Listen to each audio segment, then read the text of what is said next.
entonces del libro que les recomiendo mucho, Jesús Rey de Amor, del padre Mateo Crowley Bobby, el mismo autor de La Hora Santa. Ese libro de La Hora Santa es muy especial para reparar, para hacer especialmente los primeros jueves de cada mes, para estar con Jesús en su agonía en el huerto, que Él ha querido, no es que le tocó, Él quiso, lo planeó así. Él ha querido prolongar esa agonía en el huerto que Él vivió en el huerto de Getsemaní, y toda su pasión en cada hostia consagrada. Si entendiéramos las dimensiones de lo que eso significa, o sea, no alcanzamos a comprender los mares de dolor y de amor que eso encierra, entender eso, que Jesús sigue perpetuando lo que Él hizo y lo que Él sufrió cuando estuvo aquí en la tierra, lo sigue haciendo en cada hostia consagrada. Eso es para irse para atrás. Dice, el mayor obstáculo al reinado social de Cristo no son las logias masónicas, ¿no?, y todo lo que ellas han planeado. El gran enemigo es un templo pagano, y en él un ídolo que adoran muchos bautizados. Sí, si pues Cristo ha de reinar, ese templo debe ser enteramente transformado y consagrado, y el ídolo debe ser moralmente pulverizado, debe desaparecer. Dicho templo pagano no es otro que el hogar descristianizado, y en él insolente, victorioso, el ídolo de nuestro cuerpo entronizado, adulado, incensado en contra de las leyes y de los derechos de Dios y del Espíritu. La sociedad actual ha suprimido de hecho o poco menos el alma, y a sus expensas están diosando el cuerpo. ¿No es esto paganismo auténtico?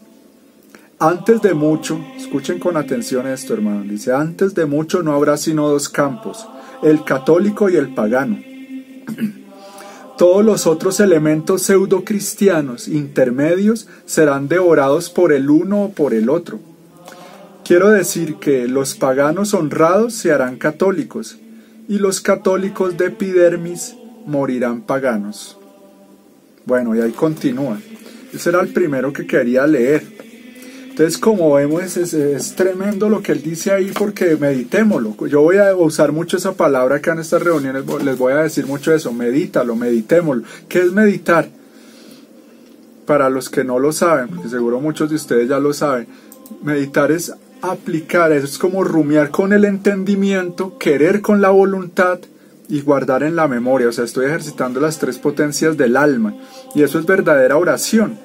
Es oración mental, que es las que siempre recomendaban mucho los santos, y gracias en gran parte a esa oración que ellos hacían de meditación es que alcanzaron la santidad, porque ellos no solo hacían oración vocal, oración externa, o ya sabemos pues que la oración más completa, que es estar en la Santa Misa, ofrecer la Santa Misa, sino esa oración de meditación en los misterios divinos, que para los que no lo saben, pues esa meditación occidental, o la meditación que enseñó siempre a la Iglesia Católica, es muy diferente a la meditación oriental, ¿no?, que está, digamos, más fundamentadas en el yo y en el buscarse a sí mismo, que en el buscar a Dios, algunos lo hacen buscando a Dios, pero por otro camino que no es el que Dios mismo quiso y quiere, que es a través de Jesucristo y a través de la verdadera fe católica. Entonces, para nosotros la meditación debe ser eso, penetrar las verdades que el Señor ya nos ha dicho y nos está diciendo y nos va a decir. Entonces, ¿qué verdad nos está diciendo acá? Miren, ese obstáculo para que el Señor reine, yendo aún más allá, aún profundizando más de lo que el Padre está diciendo acá. Esto ya es muy profundo, o sea, ya está de hecho desenmascarando. O sea, a veces nosotros nos quedamos viendo mucho la fachada de las cosas, o por la cultura en que hemos crecido tendemos a ser como muy superficiales y materialistas y a ver las cosas muy a la ligera. Pero si yo tengo una vista más aguda y voy más allá, entonces ya veo, listo, el mayor obstáculo no es el anticristo, no es lo del nuevo orden mundial, no es la perfidia del ser humano, no es lo que está pasando en la iglesia, no soy yo mismo.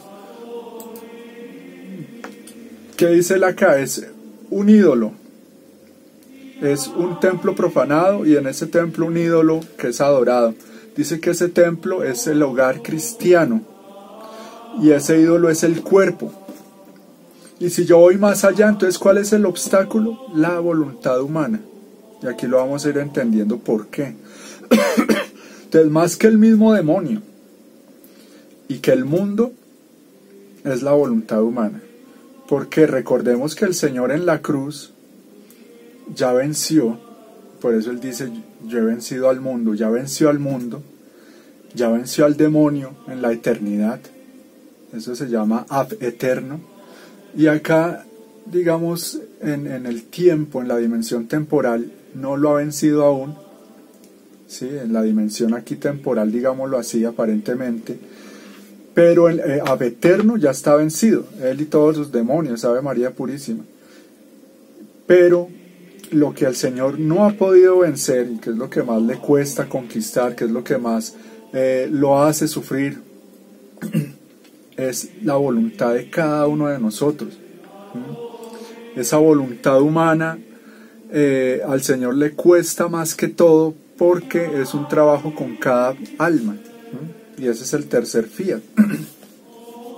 Y dice el Señor que es un trabajo más grande y que le cuesta más que la misma creación del universo y aún más que la redención, imagínense. Y claro, es muy lógico, porque si yo me pongo a meditar, meditemos por un instante en eso.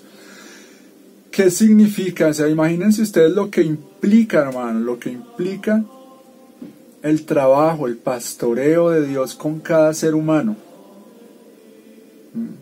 Cuántas gracias rechazadas, cuántos pecados perdonados, cuántos favores, cuántas gracias, cuántos días, cuántos segundos, cuántos te amo de Dios para esa alma, etcétera, etcétera, etcétera, hasta el infinito. Lo que implica eso, no solo la fabricación amorosa de cada célula del cuerpo de ese ser humano, sino todo lo en su alma, que el Señor dice eso, todo es por de los libros de cielo lo que yo sé. Lo que el Señor me ha enseñado, precisamente es una oración del Padre Mateo Crowley Bobby. Él dice eso: ¿qué sé yo que tú no me hayas enseñado? Esa la repite varias veces ahí en la hora santa. ¿Qué sé yo que tú no me hayas enseñado? ¿Qué valgo yo si no estoy a tu lado? Mucho hiciste en crearme, mucho en redimirme, pues la muerte que padeciste no fue por los ángeles que te adoran, sino por mí y los demás pecadores que tanto te ofendemos, algo así, ya no recuerdo bien cómo termina.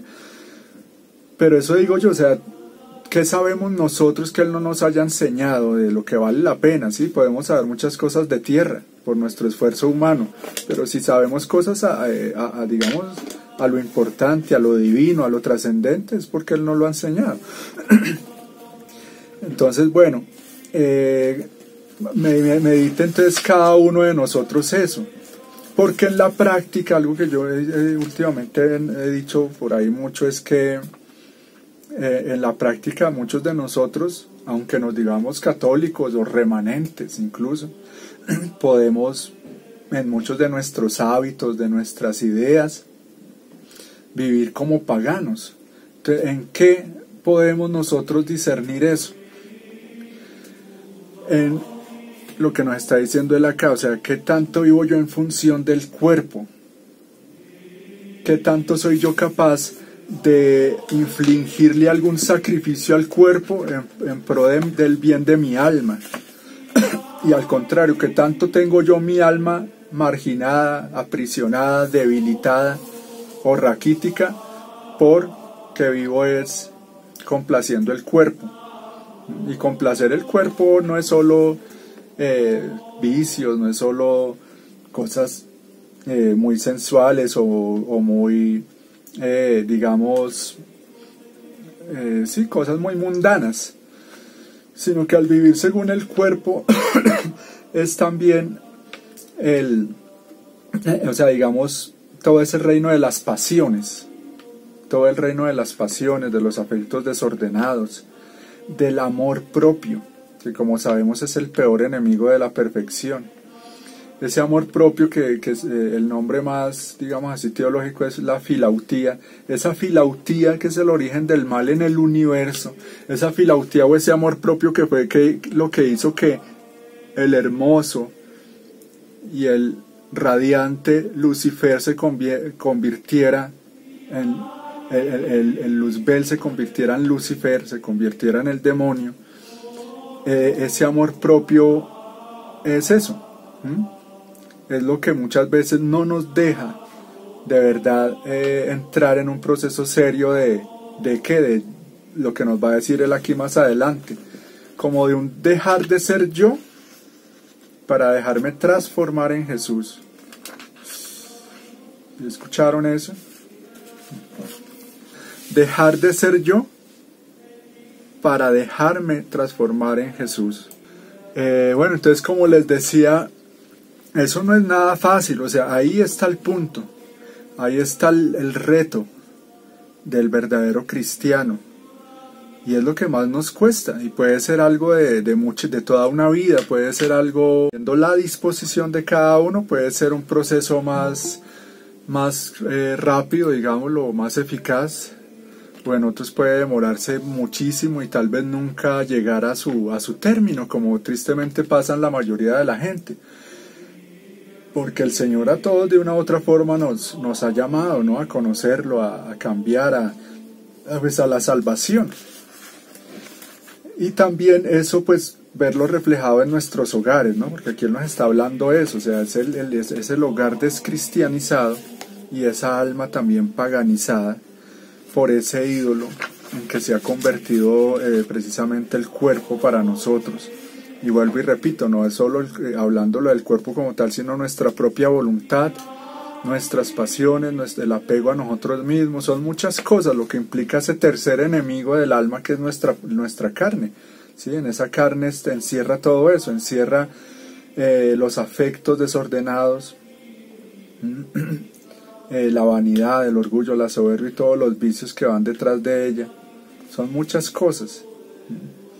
Entonces sí, lastimosamente el mundo en el que vivimos, no es difícil darnos cuenta de eso, y no terminaríamos una larga lista de ejemplos para mostrar que es un mundo que vive según la carne.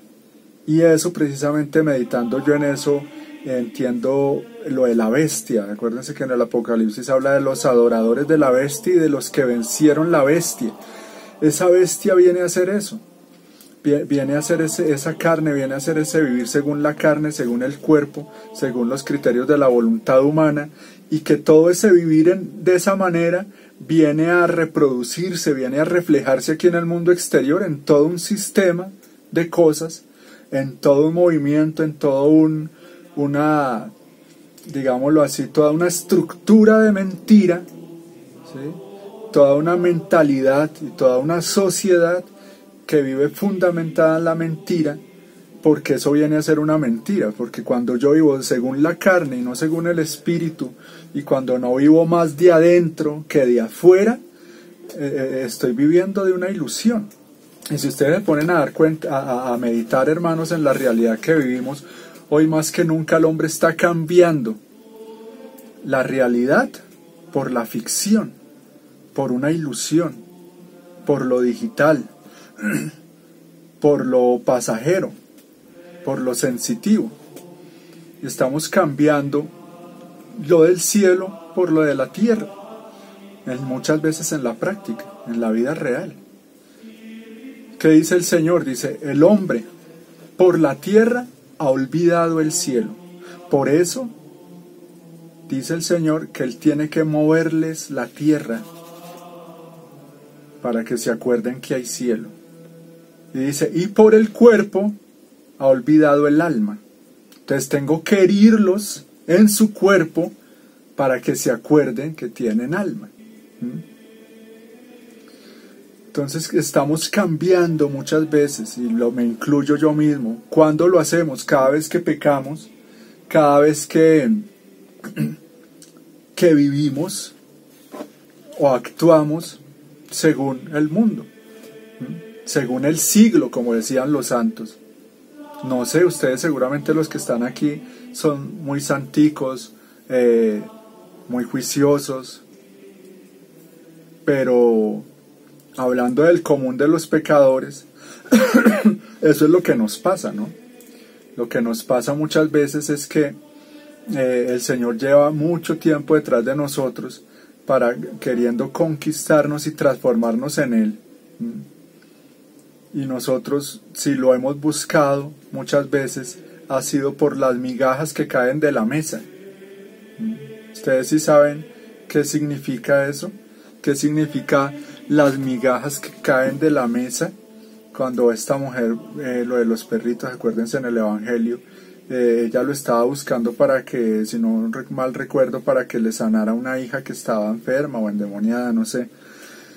Entonces, cuando nosotros buscamos al Señor por las cosas que caen de la mesa, por esas boronas, es cuando lo buscamos con fines de aquí, horizontales, como las multitudes, como la inmensa masa de creyentes, porque aquí para qué ni hablar de los del mundo, de los de afuera. Lo buscamos muchas veces para que nos aliviane la cruz o no la quite, cuando los santos, les recuerdo de manera muy especial a uno que les voy a nombrar mucho, que es el gran San Luis María de Montfort, que es uno también de esos santos de más acá, de esos grandes que ya nos van introduciendo al reino de la divina voluntad. Y él habla de eso, dice que hay una parte en que él dice, ni qué decir lo que dice en la carta a los amigos de la cruz, porque ahí sí se pega uno una rajada, como decimos, se pega uno una rajada aquí en Colombia, no sé si en otros países no usan ese término, mejor dicho, o sea, pierde uno el examen, pierde uno el examen al leer ese libro, porque dice, no, en estos tiempos estamos muy mal, o sea, el trabajo, lo que se llama el proyecto moderno, ¿sí? Todo lo que el demonio ha venido haciendo desde el Renacimiento hacia aquí, especialmente porque él ha trabajado acuérdense, desde Adán y Eva, siempre ha estado ahí. Entonces le ha salido bien el plan, ha logrado crear toda una sociedad del engaño, de la mentira, y toda una mentalidad descristianizada, y ha logrado, sobre todo en estas últimas generaciones, sembrar un espíritu anticatólico. Entonces sí, le ha resultado el plan, pero el Señor sabemos que triunfa por la cruz, como decía alguien por ahí, triunfa por el fracaso, o sea, triunfa a través de la cruz.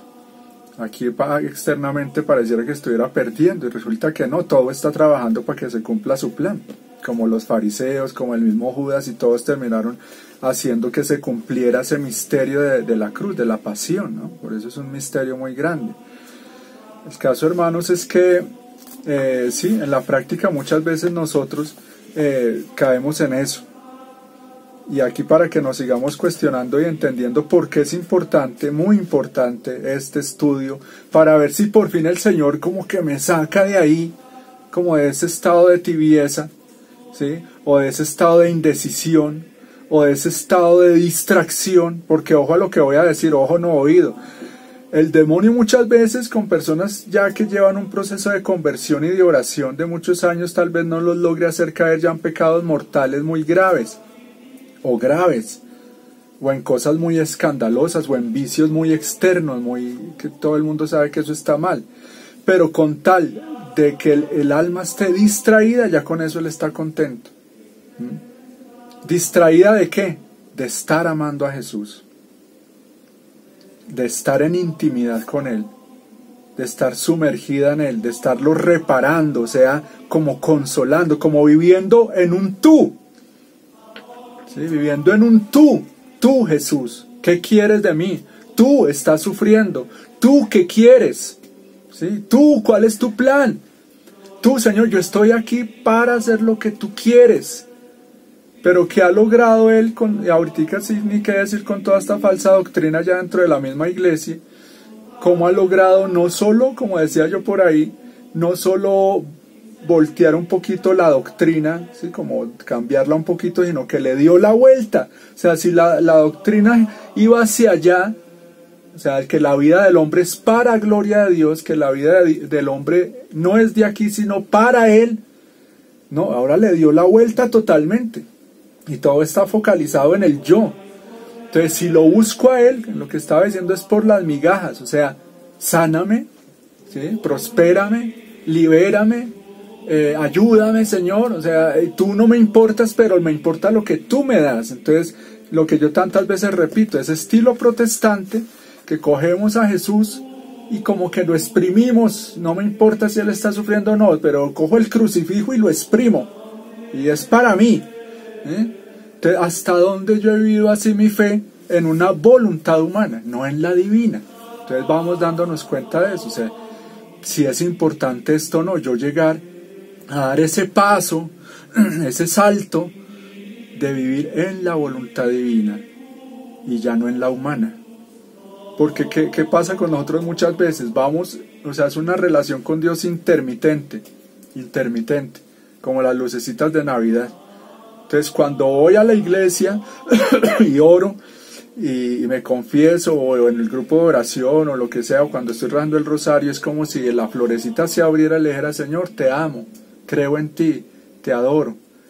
Pero cuántas veces esa florecita le da la espalda, se cierra, y con su vida y con sus actos que le dice lo contrario. Es como si le dijera: te odio, o tú no me importas, o ¿sabes qué, Jesús? Espérate aquí un momentico y yo hago aquí esto, yo hago aquí mi vida a mi manera, organizo esto a mi manera, mando aquí en mi casa de esta manera. Entonces no sé, y es como para que vayamos haciendo ese examen de conciencia que nos vaya llevando a algo más perfecto, que es lo que el Señor quiere, algo más como Él lo quiere precisamente. Entonces aquí continúa el Padre Mateo, dice en el capítulo 1, dice: verdadera ciencia del apóstol. Señor, ¿qué quieres que haga? Respuesta de San Pablo a nuestro Señor. Y mire lo que responde el Señor a esa pregunta: Señor, ¿qué quieres que haga? Déjame a mí la mano libre, nos dice el Señor en esta noche, y te lo está diciendo a ti. Déjame libre, déjame ser Dios. Y eso se lo dice el Señor a Santa Margarita María. Entonces, bueno, aquí dice algo ahí de un retiro, están en un retiro, etc. Entonces aquí es la parte que les quiero yo leer en esta noche. Dice: este deberá ser el papel de precursores del Señor. Dice: os habéis reunido para prepararos a hacer cumplidamente el papel de precursores del Señor, a prepararle los caminos. Venís a formaros en la más sublime de las vocaciones, la del apostolado. Aquí yo les añadiría: la más sublime de las vocaciones de toda la historia de la humanidad, en todos los tiempos, es a un alma. Acuérdense que vocación es llamado. Ese llamado que el Señor hace a un alma, y que Él no las coge como si fueran pescados con una red, sino una por una, como nos ha venido cogiendo a cada uno de ustedes, como me ha llamado a mí, una por una, con nombre propio. ¿Cuál es esa, la más sublime de las vocaciones? Que vivamos en la divina voluntad, que aquí vamos a ir entendiendo que es otra cosa a lo que tal vez hemos entendido hasta el momento. No es hacer la voluntad de Dios, sino a vivir en ella. Es otro nivel, es otra cosa muy diferente. Es pasar de ser siervo a ser hijo.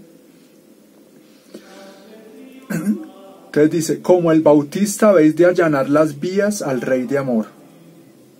Esto cada palabra es para rumiarla.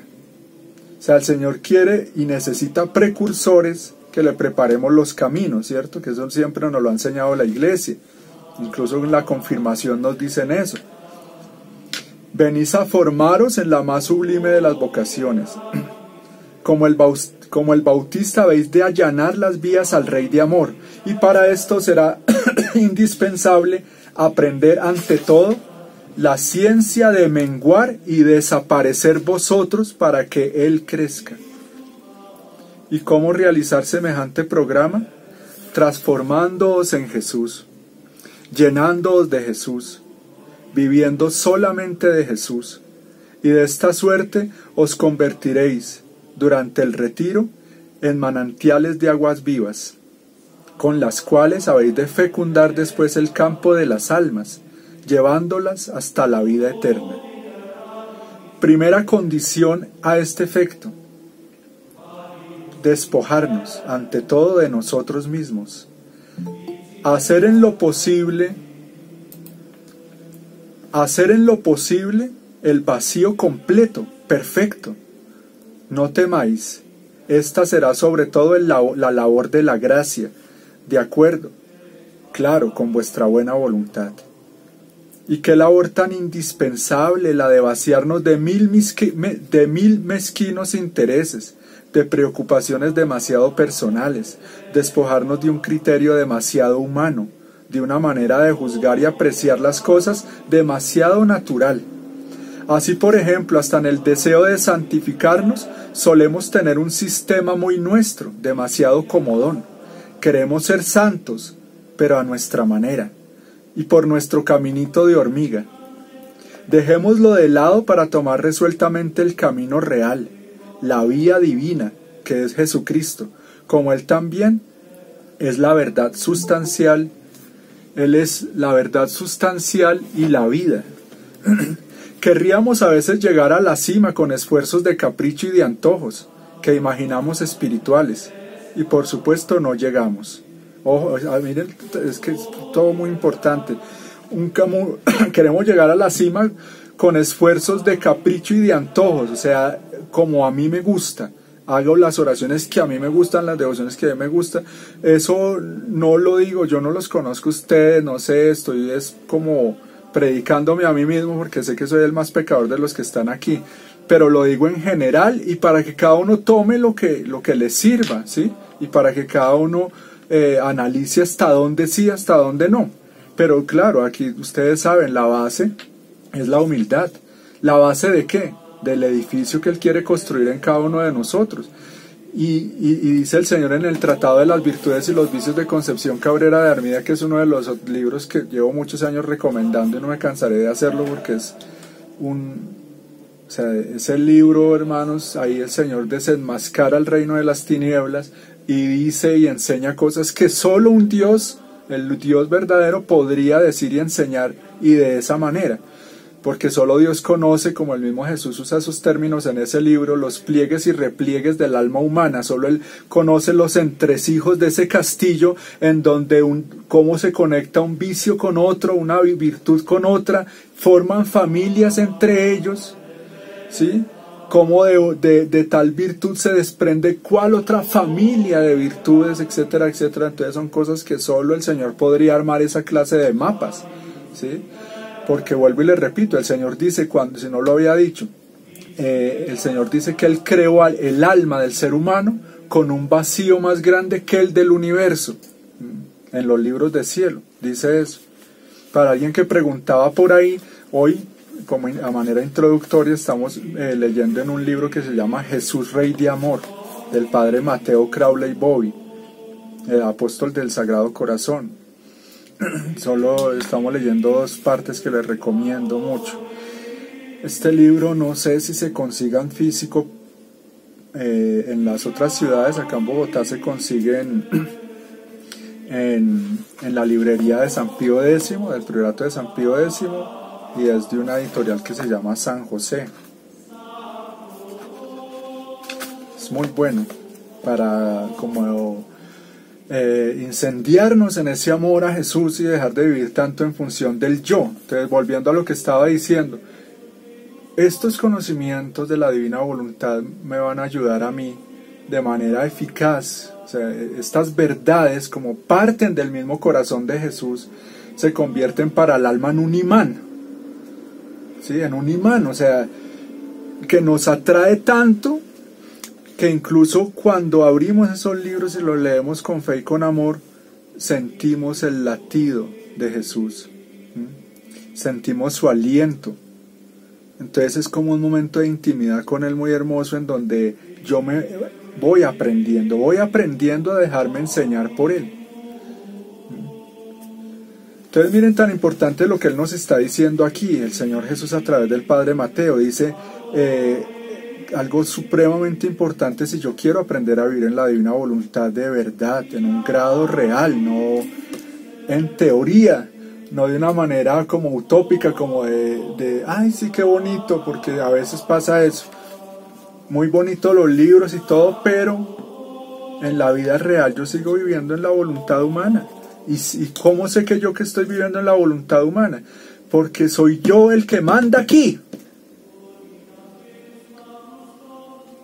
Aquí dentro, en afectos, pensamientos, deseos.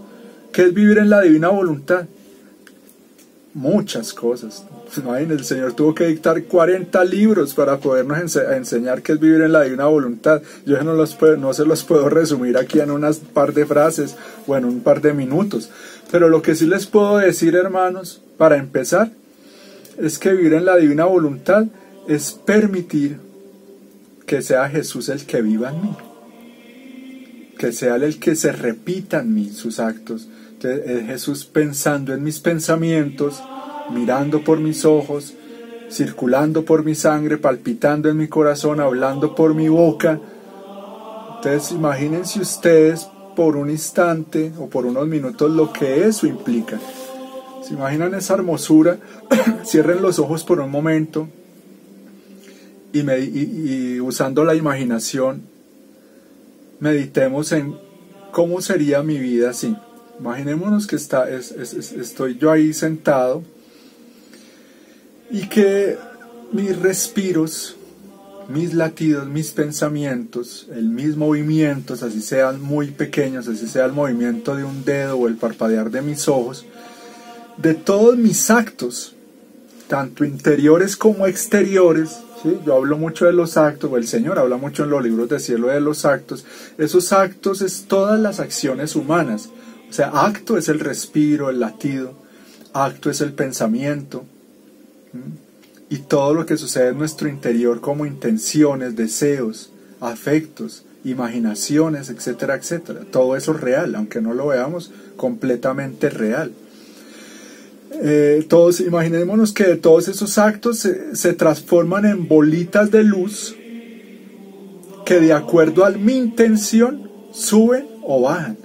Entonces, ¿cómo sería mi vida si yo aprendo a que de esos actos se transforman como en soles, ya no en unas pequeñas bolitas, sino en soles, cada acto un sol, y que sube al Señor, a Jesús, y que Él los toma y se los va comiendo y se alimenta de ellos? O sea, imaginémonos esa escena por un instante para que veamos el nivel de vida para la que Dios nos había creado.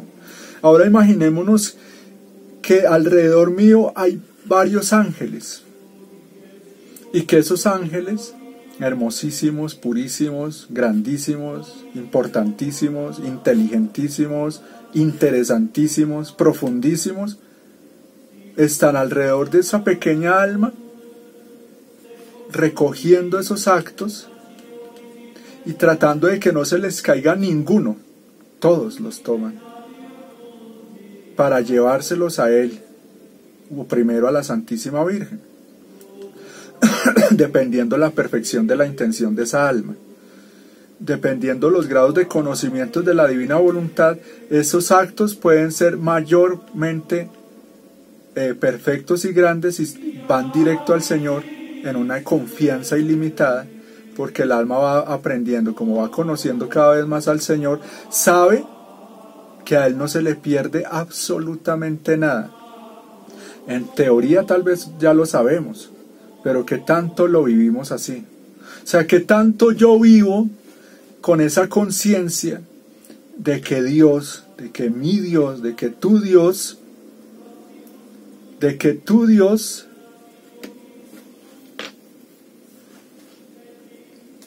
no solo ve tus pensamientos, que pareciera que es algo profundo, pero no. Los pensamientos están más a ras, más a la superficie, digámoslo así. Pero los pensamientos, ustedes saben eso, pero Dios sí. Pero resulta que para Dios nuestros pensamientos están en un nivel aún más superficial. Él va más allá. ¿Y qué es lo más profundo ahí? Las intenciones. Entonces eso que los vaya quedando, ojalá ya quien esté tomando apuntes, porque aquí vamos a enseñar y a decir cosas muy importantes y muy prácticas, muy prácticas. No vamos a ver tanto esa teología discursiva de aprender cosas como muy que se quedan en la letra o en el concepto, sino cosas muy vivibles, muy reales, muy prácticas. Eso es muy bueno.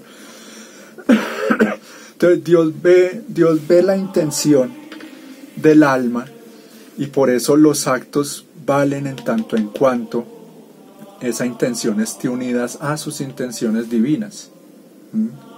Y de eso voy a hablar. Ustedes saben que en pedagogía se usa mucho el repetir, el repetir. Entonces aquí yo les voy a repetir varias cosas para que se les vayan quedando y las vayan pudiendo pues llegar a vivir, ¿no? Entonces, bueno, si Jesús quiere vivir Él en mí y llenarme de Él, es como, hagan de cuenta, nosotros somos un ejemplo que yo pongo mucho, mediten en eso. Nosotros somos un cáliz que tiene la forma de Dios. ¿Qué dice en el Génesis? Fuimos hechos a su imagen y semejanza. Entonces, ¿por qué Dios nos hizo con su forma? Para contenerlo a Él. O sea, fuimos hechos para estar llenos de Él, como si fuéramos el cáliz de Dios, el recipiente de Dios, ¿sí?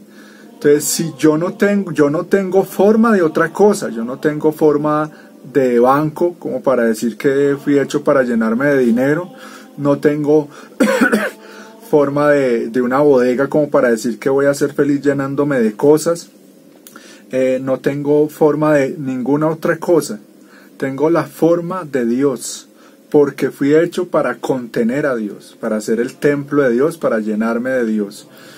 Pero ¿qué pasa? Que ese recipiente nosotros lo hemos llenado de otras cosas, y sobre todo muchos se han llenado de sí mismos, se han llenado de sí mismos. Entonces, si yo estoy lleno de mí mismo, Dios quiere, pero está lleno ya, no puede. Entonces, un ejemplo muy sencillo, yo tengo un vaso lleno de agua y resulta que quiero llenarlas de vino. ¿Qué hago? ¿Qué es lo primero que tengo que hacer?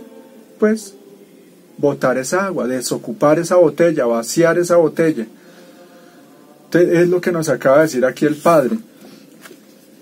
Es toda una empresa grande, despojarnos de nosotros mismos, el vacío completo, perfecto.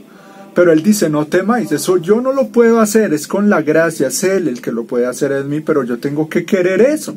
Pero ¿cómo lo voy a querer, hermanos, si yo estoy feliz de lo que yo soy?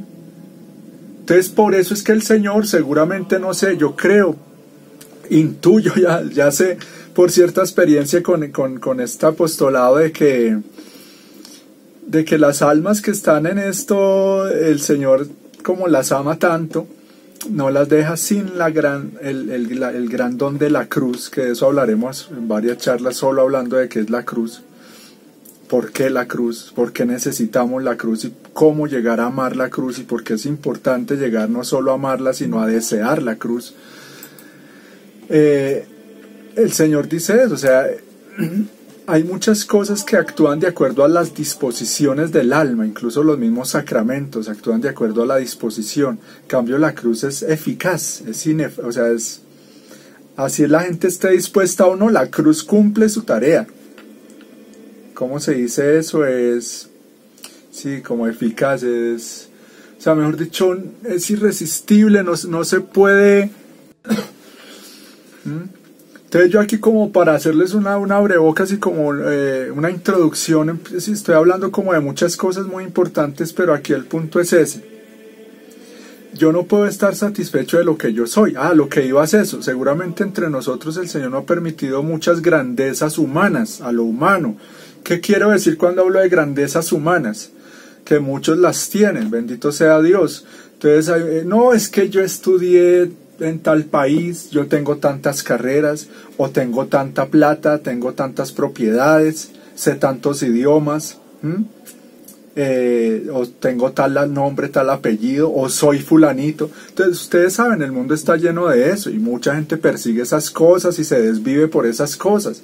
Y como dice en la imitación de Cristo, que los hombres atraviesan y hacen y se sacrifican y se matan y lo que sea por adquirir esas grandezas humanas, que en comparación a las cosas que Dios da, eso son un puñado de tierra o una pompa de jabón.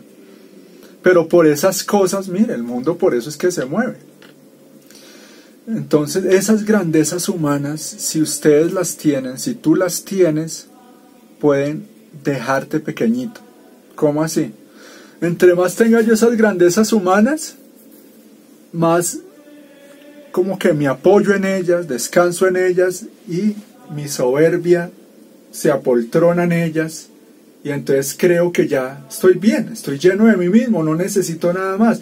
Y eso que les estoy pintando ahí no es el retrato de nadie extraño, es el retrato del hombre moderno. Ese es el hombre moderno, un hombre lleno de sí mismo, un hombre que se cree un diosito. Y esta frase el Señor me la inspiró y la repito mucho porque como que resume todo esto que está pasando. Dice esa frase, dice, creyéndose dioses se hicieron como demonios. Y estos días, rumiando en eso, el Señor me sopló lo que sigue, dice, creyéndose dioses se hicieron como demonios, y creyendo que están creando un paraíso, están fabricando un infierno. ¿Ah? Tenaz, díganme ustedes si eso es verdad o no, o si es una exageración. ¿Qué paraíso cree que este hombrecito moderno cree que está fabricando? ¿Cuál es ese paraíso que cree que está fabricando? Ese mundo de artificio, ese mundo de maquinitas, ese mundo que es un paraíso de cosas muertas, donde ya no se ve Dios por ningún lado, ni nada que me lo recuerde, ¿sí? Ya uno ve ciertos videos de ciertas canciones y eso en que parecieran metidos ya en una nave espacial donde no hay ni siquiera una flor, donde no se ve ni una pizquita de cielo, o si se ve un cielo es un cielo oscuro, rojo, anaranjado, pero rodeados como robots ya, rodeados de una cosa toda negra y plateada, y o sea, eso, como metidos en una nave. Ese es el ambiente en que el demonio quisiera que el hombre se desenvolviera ya. Y ustedes ven que mucha gente desea eso. Eso ya sería tema para otra charla. Ese simulacro, escuchen eso, el simulacro del reino de Dios hecho por el hombre. ¿Qué es? El nuevo orden mundial del anticristo. Un simulacro del reino de Dios. Porque el reino de Dios es comodidad a lo divino, todo a lo divino, es unidad, es felicidad, es paz, es alegría, ¿sí? Es santidad, es que haya una sola religión, es que haya una sola lengua, es que no haya fronteras. Todo eso lo quiere imitar el demonio, pero de una manera fantasmagórica y eso, artificial y al revés, ¿sí? Porque imagínense un reino de Dios sin Dios. ¿Qué es esa mierda? Perdón la expresión, ¿sí? De vez en cuando se me sale una grosería. Entonces, imagínense ustedes, es un reino de Dios sin Dios. ¿Qué es eso? ¿Ah? O sea, eso es lo que... Y lo triste, lo preocupante, es que la gente, las masas enteras y las multitudes están listicas para caer en ese engaño. Por ejemplo, ¿qué es lo que quieren ahora con estos personajes que nos gobiernan? ¿Saben qué dice el Señor en los libros de cielo de la divina voluntad? Hay un capítulo en que Él dice, los gobernantes de estos tiempos son verdaderos demonios encarnados. O sea, muchos de estos personajes se han convertido en vestidura de demonios. O sea, ellos están ahí como el vestido, pero están por dentro. El que está ahí trabajando son potestades del mal. Ave María Purísima. Entonces, esos demonios encarnados, ¿qué es lo que quieren ellos? Que la gente esté tan insatisfecha, ¿sí? Tan hundida en la miseria y en el inconformismo todo, y en un ambiente de ¿qué es esto? ¿Sí? O sea, no queremos esto, para que cuando se presente el anticristo con su nuevo orden mundial, la gente lo reciba como la solución, como la salvación, como, ay, por fin lo que esperábamos, por fin lo que necesitábamos, este sí nos va a dar, este sí nos va a traer un tiempo de bonanza y de paz y de fraternidad y de unidad y de alegría, el carnaval, ¿sí? El carnaval del demonio, en que las almas, cantando y jugando, se van a ir precipitando al infierno sin darse cuenta.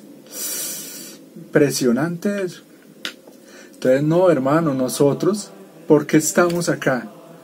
Que aquí ya con esto, ¿cuánto tiempo? Bueno, yo aquí no quiero estar midiendo el tiempo y que ya pasó la hora y que ya terminemos, por favor, Dios mío, si cuánto tiempo no le sacamos para ver una película o para estar haciendo lo uno o lo otro. Entonces, para el Señor, lo que Él quiera. Entonces, si lo que les decía es eso, ¿por qué el Señor nos quiere acá? Aquí nos va diciendo eso. Venimos tal vez no muy bien, quiere llevarnos a algo más perfecto. Tal vez hemos caído en eso, en cierto paganismo en la práctica. Tal vez creyendo que estoy buscando a Dios me estaba buscando a mí mismo. Tal vez por creer que hago esto o lo otro. Yo acabé de subir, les recomiendo en el canal, se llama Misioneros de la Divina Voluntad. Ahí en ese canal de YouTube hoy subí 2 videos que había hecho hace años, pero alguien me recomendó que por favor, que dónde estaban, que los necesitaba, que los quería compartir porque le habían servido mucho. Eso fue hace como 3 años, 2 años y medio. Le habían servido en ese momento. En esos videos yo hablo sobre, se llaman Cuidado con la soberbia espiritual. Ojalá los vean, para complementar eso y yo no tener que repetir eso acá en este grupo, porque eso es muy importante y pues para que aprovechemos aquí para otras cosas. También en ese canal podemos encontrar, los invito hermanos a que lo vean si tienen tiempo y si quieren, unos videos que he venido subiendo a lo largo de este año, de unas charlas que yo alcancé a dar el año pasado, así en un grupito que tenía así por Meet con gente que la mayoría eran de México, sobre la consagración. Es una preparación a la consagración, pero por circunstancias y porque yo tuve que cambiarme de ciudad y bueno, el trabajo y muchas cosas, ya no tenía mucho tiempo. Entonces esas reuniones se cortaron, entonces yo tengo que seguir ese proceso porque solo llegamos como hasta la 7ª lección y son 33.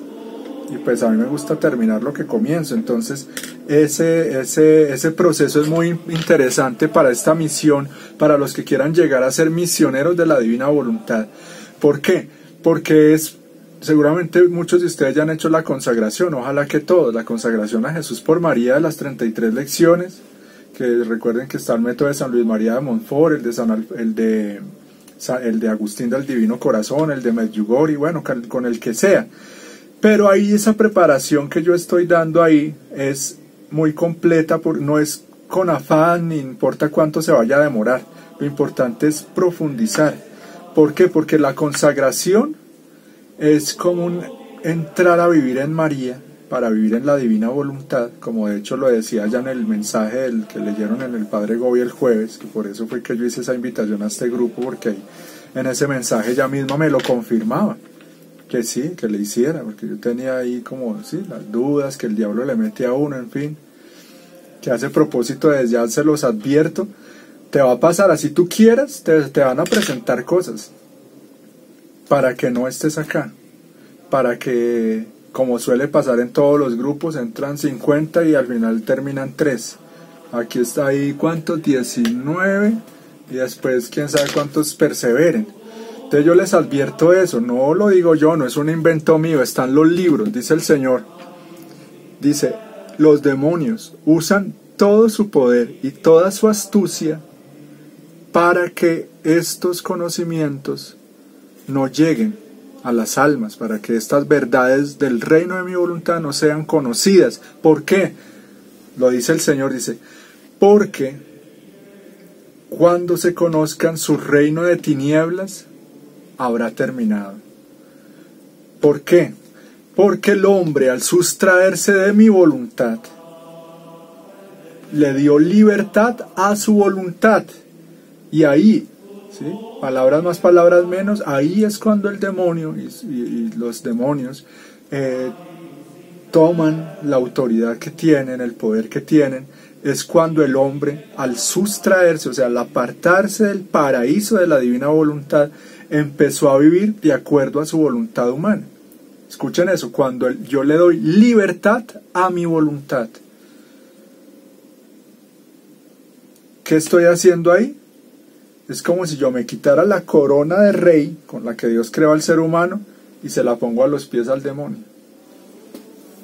Entonces, que por ejemplo, cuando el demonio se le presenta a Jesús en el desierto, ¿qué le dice? Le dice, todo esto me ha sido dado. ¿Por qué no le dijo, todo esto me lo diste tú? Si Él es Dios, Él sabe. Entonces, ¿cómo así? Si no se lo dio Dios, ¿quién se lo dio? El mismo hombre. O sea, el hombre era el rey de la creación. El príncipe de este mundo era el hombre. ¿Y por qué entonces el Señor del Evangelio dice, ya se acerca el príncipe de este mundo? Y él llama así a Satanás, el príncipe de este mundo. ¿Por qué? Ahí está el misterio. Entonces, es tenaz esto, mire, es muy serio. En la medida en que yo aprenda a vivir en la divina voluntad,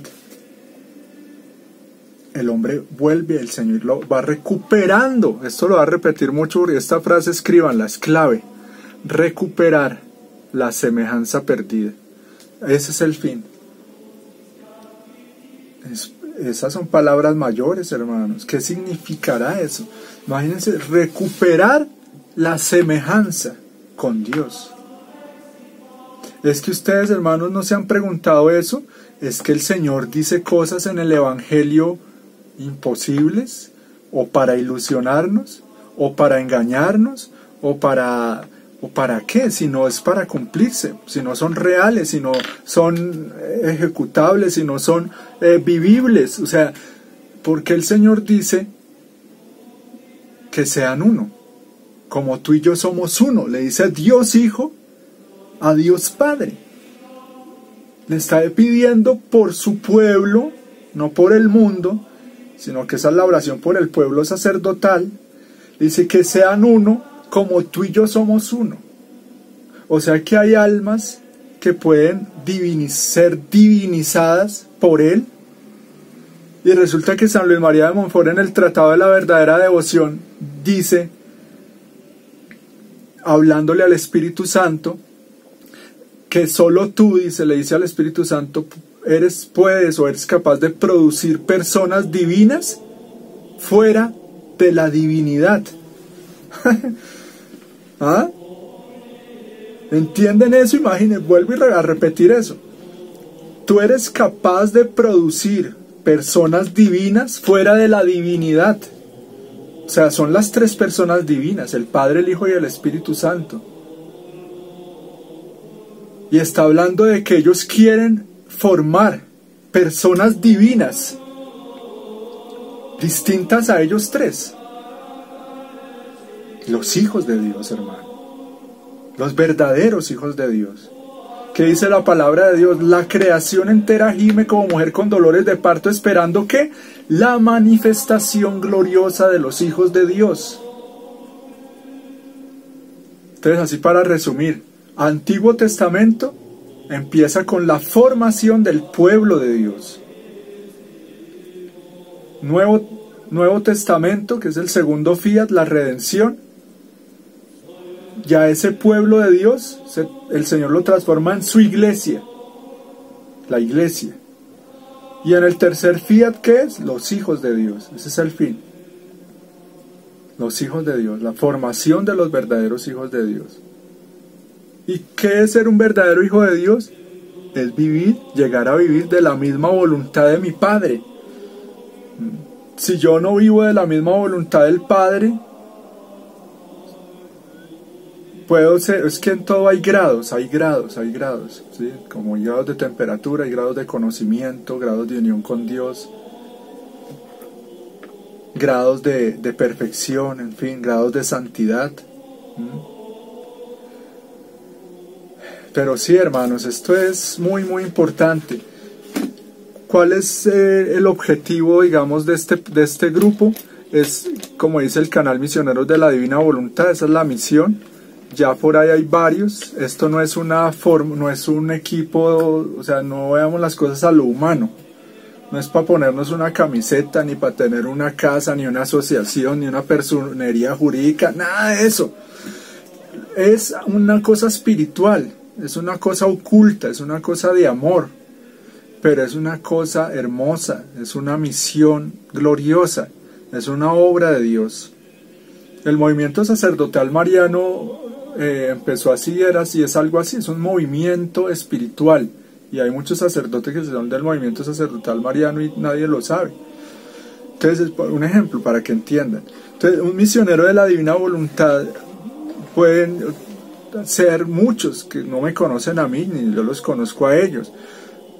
Tal vez ellos ni saben ya que son misioneros de la Divina Voluntad, pero el hecho de que estén leyendo los libros que el Señor dicta a través de la sierva de Dios, Luisa Picarreta, el hecho de que estén haciendo las horas de la pasión, el hecho de que estén en esa lucha diaria por morir a la propia voluntad. Todo eso va llevándolos a llegar a ser misioneros de la divina voluntad. Entonces, ¿qué es ser un misionero de la divina voluntad? Es llegar a vivir en Jesús y que Jesús viva en mí, imagínense. Entonces, ¿qué pasa ahí? Y esto no me lo invento yo, esto lo dice el Señor en los libros de cielo. Dice cosas tan impresionantes que cuesta creerlo, porque la misma Luisa dice eso. Cuesta creerlo, cuesta creer. Jesús, es que esto que tú me dices cuesta creerlo, le decía ella. Y el Señor viene y le explica, no, mira, lo que pasa es que o sea, unas cosas tan impresionantes como estas que les voy a decir, a repetir. Yo simplemente estoy aquí como un micrófono, ¿sí? En las manos del Señor, o un pincel. Amén, ojalá así sea, Señor, dame la humildad que necesito para que yo simplemente sea un pincel en tus manos, para pintar tu imagen en estas hermosas almas que tanto te han costado, por las que tanto has penado y suspirado. Amén. Entonces sí, hermanos, se me fue la paloma de lo que iba a decir, ya me acordé. Ese pincel con el que el Señor quiere pintar su imagen en mi alma es mi voluntad. Y los colores y las tintas ni les digo. Pero entonces a lo que iba, de lo que cuesta creer, que algo que les iba a decir que es impresionante es esto, miren, para que lo escuchen con atención. Es una de esas verdades que puede cambiar mi vida, de una vida humana, de un cristianismo ahí medianamente vivido, a esa vida divina para la cual Dios me creó y que la recibí como injerto desde el bautismo. Es que esto no es nada nuevo ni nada raro. Acuérdense que el bautismo es eso, el injerto de la vida divina. Resulta que nosotros, eso, por vivir en la voluntad humana, muchas veces no dejamos que esa semilla crezca y produzca la vida en mí.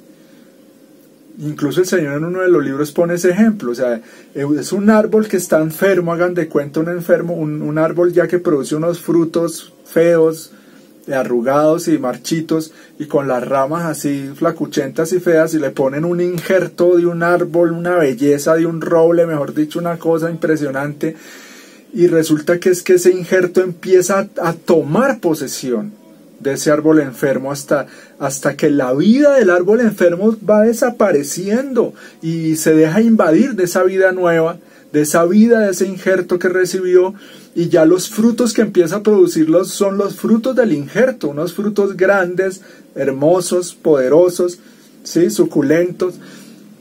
Pero este es el ejemplo que pone el Señor. ¿Qué dirían ustedes de que ese árbol que recibió ese injerto dijera, ay, pero déjame conservar al menos una ramita de lo que yo era? Entonces, ¿qué dirían ustedes de ese árbol hermoso, radiante, bellísimo, y por allá con una rama así de otro color, todo grisáceo, toda flacuchenta, a punto de partirse, y que produce unos fruticos ahí como podridos? Uy, esa rama, esa vaina que es tan raro. Corten esa rama tan horrible que se tira ese árbol, qué porquería de rama, aquí tenés. Resulta que eso somos nosotros. Pero resulta que es que nosotros no dejamos que el injerto nos invada, sino que todo el tiempo estamos, es como, ay, como, no, déjame a mí vivir, yo no me quiero desaparecer, yo no quiero vaciarme de mí mismo, deja que yo sea yo. Y la pregunta es esa, hermanos, o sea, ¿tú quieres ser Jesús, otro Jesús? ¿Quieres dejarte cristificar? ¿Quieres dejarte divinizar? ¿O quieres seguir siendo tú? Y yo estoy en esa lucha, hermano. Yo estoy en esa lucha día a día. O sea, en esa lucha ¿de qué? De sufrir. Esa es una gracia que Dios le va dando a uno. De sufrir por no ser Jesús. O sea, como llegar a uno al punto de estar cansado de uno. ¿Sí? De aborrecerse a uno. Uy, ¿cómo así? Pero luego y la autoestima y el amarse a uno mismo, ¿dónde queda? Pues a ver. ¿Eso es el evangelio o es el antievangelio que nos fueron metiendo sin darnos cuenta? Porque según yo me acuerdo, en el evangelio verdadero el Señor dice, niéguese a sí mismo, el que no, y dice en una versión, lo dice claramente, dice, el que no desprecia y el que no aborrece su vida en este mundo no es digno de mí. Entonces mire que lo que nos está diciendo aquí el Señor a través del Padre Mateo, es que habla de un despojarnos de nosotros mismos, un vacío completo. Pero si yo estoy lleno de mí mismo, otra vez vuelvo y repito y me resisto, entonces yo te pregunto, ¿qué tan conforme estás tú contigo mismo? Con lo que tú eres, con cómo tú has sido, con tu carácter, con tus hábitos, con tus pasiones, con tu forma de tratar a los demás, etcétera, etcétera. Entonces tiene que haber ese punto en que yo perciba y casi que la puedo coger y la detecto, que mi soberbia, mi orgullo, sufro por él, lo siento, me estorba. Y me estorba darme cuenta que yo soy ese viejo hombre, ese falso hombre, no sirve. Es una bestia, es un mostrico. Si el Señor no me da su gracia y no me cambia, ese se puede condenar. Es un traidor que en cualquier momento me puede mandar al infierno. Ese es el yo.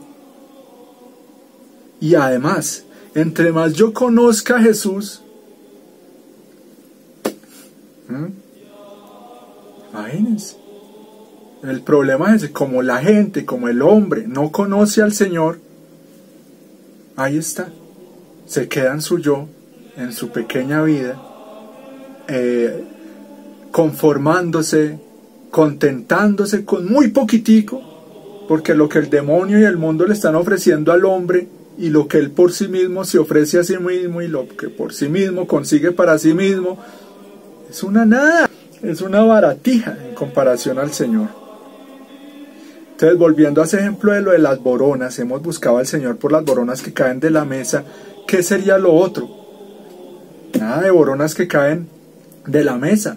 Él que quiere con sus hijos, que nos sentemos con Él y tratarnos de un tú a tú y mirarnos a los ojos cara a cara y subirnos a su nivel y que nos sentemos con Él a su mesa a comer de lo que Él come, alimentarnos de lo que Él se alimenta. Entonces no cambiemos más, hermanos, el banquete por las migajas que caen de la mesa. ¿Cuáles son las migajas que caen de la mesa? Vuelvo y repito, las cosas temporales, lo de aquí abajo. ¿Cuál es el banquete? De lo que Él se alimenta. ¿De qué se alimenta Dios? Ahí les va, voluntad divina y amor. Eso quiere el Señor que sea mi vida. ¿Queremos ir recuperando la semejanza perdida con Dios? Aprendamos eso, a irnos alimentando de hacer la voluntad del Padre. No es nada nuevo, es puro evangelio. Mi alimento es hacer la voluntad del Padre. Le dice el Señor a los discípulos, yo tengo un alimento que ustedes no conocen. Mi alimento es hacer la voluntad del Padre. Un alimento continuo, divino. Y amor. El Señor se alimenta de amor. Entonces volvemos al ejemplo que les ponía ahora, hermanos. Imagínate que tú estás llamado a, con tus actos, alimentar al mismo Dios que todo el tiempo te alimenta a ti. Entonces eso es hermosísimo. El Señor creó al hombre para Él. Escuchen esta frase también para que la noten. Dios todo lo creó para el hombre. La creación, el universo, todo, cada planta, cada fruta, cada animal. A la mujer misma la hizo para el hombre. Y bueno, al hablar del hombre estamos hablando de la mujer. Todo lo hizo para el hombre y la mujer, para el hombre, como género, como humanidad. Pero al hombre lo hizo para Él. Repito eso. Más resumido, dice, Dios todo lo hizo para mí, pero a mí me hizo para Él. Esa ya es una gran verdad con la que nos tenemos que quedar, empezar a vivirla, comprenderla, profundizarla, meditemos qué quiere decir eso, ¿sí? ¿Qué tanto yo estoy viviendo es en función de mí mismo? ¿Qué tanto estoy viviendo para Él de verdad? Y bueno, con eso creo que terminamos por hoy, para tener unos minuticos de si alguien quiere decir algo o hacer alguna pregunta. Pero antes de eso me termino con una frase, un pedacito aquí para ya terminar con este libro por ahora, con las dos cosas que quería leer de este libro. Ya de pronto el Señor, quién sabe si me ponga a que les lea alguna otra cosa, porque yo hasta ahora estos días lo estoy leyendo y por eso hay cosas aquí que me han impresionado. y bueno, ya voy casi por la mitad. Entonces esto está en los primeros capítulos. Dice aquí, así por ejemplo hasta en el deseo de santificarnos solemos tener un sistema muy nuestro, demasiado comodón. Queremos ser santos pero a nuestra manera y por nuestro caminito de hormiga. Dejémoslo de lado para tomar resueltamente el camino real, la vida divina que es Jesucristo, como Él también es la verdad sustancial y la vida. Querríamos a veces llegar a la cima con esfuerzos de capricho y de antojos, que imaginamos espirituales, y por supuesto no llegamos. ¿Qué hacer? Déjame a mí, déjame la mano libre, respondió él a Santa Margarita y a Santa Teresa. Serás santa a mi manera, le dice, y por mi camino, no según tu antojo. Examinad pues la conciencia para ver de qué examinad la conciencia para ver de qué deberéis vaciaros y despojaros, a fin de llenaros enteramente de aquel Jesús a quien tendréis que dar a las almas. Miren lo que nos está diciendo, dar Jesús a las almas. Pero aquí en este proceso vamos a ir dándonos cuenta cómo Él quiere que lo demos. No es como pensamos muchas veces, no es con esas obras externas. Pero este examen hacedlo con sencillez y humildad, sin sobresaltos, pues estos son con frecuencia fruto del amor propio. Examinaos sin inquietudes, que el Señor de paz lo quiere. La humildad en el propio conocimiento da como fruto mucha paz, y ésta a su vez da un conocimiento mayor de sí mismo, da luz. Repito, la humildad en el propio conocimiento da como fruto mucha paz, y ésta a su vez da un conocimiento mayor de sí mismo, da luz. Decidle a Jesús sencillamente como un pequeñito que le habla a su madre: Jesús, mira aquí una mancha, más allá otra y otra. Tú que conoces mis ruindades o mis miserias mejor que yo, Jesús, tú puedes, y querrás corregirlas también mejor que yo. Entonces, bueno, hermanos, pues me alegra mucho poder tener este espacio con ustedes. Oremos por este grupo, por esta misión, por este encuentro, para que el Señor pues quite los obstáculos que se presentan dentro y fuera de nosotros mismos. Como les decía, ese reino de tinieblas no va a estar nada contento con que ustedes estén acá. Oren mucho por mí, por mi familia, porque también yo, como le contaba por ahí a mi amigo Alejandro, hay siempre que como que voy a hacer algo por Dios, el Señor dice: ¿quieres servirme? Prepárate para la prueba. Entonces sí, ya sé cómo es la cosa, ¿sí? Entonces sí, les pido mucha oración para que el Señor pues nos proteja, para que nos ayude cada vez más a ser más coherentes con todas las cosas que Él nos ha enseñado, nos ayude a ser fieles a su voluntad, a ser cada vez más obedientes, más dóciles, más coherentes, ¿sí? con todo lo que Él nos pide, a ser también más humildes para dejarlo a Él, dejarlo ser Dios. Muchas veces eso, nosotros no dejamos a Dios ser Dios, dejar a Dios ser Dios, porque nosotros no lo hemos dejado. Entonces eso es dejarlo a Él ser Dios, ¿cómo? Dejando que su voluntad impere sobre mi voluntad humana.